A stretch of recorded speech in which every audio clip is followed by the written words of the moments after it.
Okay, so this is Ethereal Legends. It's an indie action RPG built with Unreal Engine 4, sort of in the same vein as Dark Souls or Final Fantasy. It was released back in 2017 on Steam for the PC platform. The game starts out much like any other old school RPG, where you can speak with an NPC who will give you some items and a quick tutorial. He's mostly going to go through the basics of equipping weapons and armor, which is the easiest way to increase your character's power in the game. He'll also show you how to use the map so that you can identify points of interest and more easily navigate the world. This starter area is sort of like the hub world. It acts as a gateway to other realms, and you'll come back here in between each level to upgrade your character and re-equip. It'll act as your first intro to chests and consumable items. You can do some fun stuff like break into the tavern, where you'll find various shops for things like weapons, armor, magic spells, items. There are more than 120 unique items in the game, all with various effects. You can also be friendly with the wildlife, like petting a cat who may give you a rare item, or you can be less friendly with some of the other wildlife if you so choose. When you're ready to start combat, you can go down into the graveyard and battle your first enemy. This acts as an intro to the combat system, showing you how to lock on, attack, defend, all against a simple skeleton. This is the most basic gameplay loop, where you are more or less just killing monsters. There are no less than 30 unique enemy types throughout the game, all that have various attack strengths, different animations and effects, different strategies that you'll have to overcome. Make your way deep enough into each level, you'll eventually stumble across a boss monster, the first being the Skeleton King. All the bosses will have greater strength and multiple attack cycles compared to your standard enemies, and they'll take much more advanced tactics to defeat. When you finally defeat the first boss, you can return to the tutorial NPC to receive your reward. This becomes your first introduction into the multiple weapon system that I integrated here, which allows you to hotspot between weapon types during gameplay. So you can pick one-handed, two-handed, or ranged weapons. Each weapon has a slightly different attack style to accommodate different players. And when you're ready to move on, well, the gate's now unlocked, and you can make your way up the hill to the Realm Select teleporter. Ethereal Legends has 6 separate realms, each focused around a specific element: water, fire, ice, earth, air, and space. Those maps will be locked the first time you see them. You'll have to complete each one in succession to unlock the next. You'll select a realm and you'll be launched into it. The first realm, based around a water theme, it continues to function as something of a tutorial level. This will be your first introduction into status effects, of which there are more than 25 unique statuses that can be applied. Like here, where you see the player get hit with a burn effect, where he'll start losing HP over time. The player's going to have to cure that to keep himself alive, or otherwise remove the status effect. This will also be your first introduction to the magic system, where you can equip up to 6 of the total 13 spells at any given time. Each spell has a unique effect that can stack with other items or equipment effects, further increasing the player's abilities. This may also be your first introduction to death.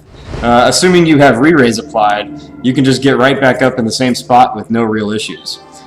Without re-raise, you will have to start over at the beginning of the realm after all the enemies have respawned, sort of like a penalty for failure.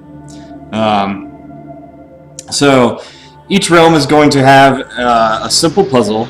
In this first one, your task is to unlock these 2 gates using the large gears to each side. Solving the realm's puzzle will clear the path to the boss, the first one being a giant mushroom. He's got a lot of near-side AoE, so he's a lot easier to attack using ranged weapons. Most bosses are going to have a similar gimmick, where using a particular item or effect will give you the upper hand. Once defeated, this is where the main bad guy comes out. I call him Zahn, and this is probably one of my favorite effects in the game, where he jumps out of the ether here.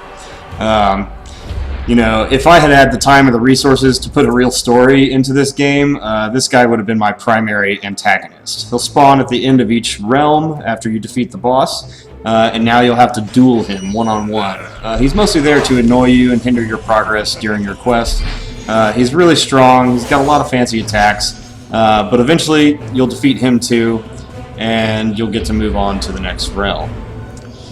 And he'll disappear through a teleport. So the next we head to a fire-themed realm. Here you'll do battle with things like goblins and fire giants and flame worms over all this smoldering lava.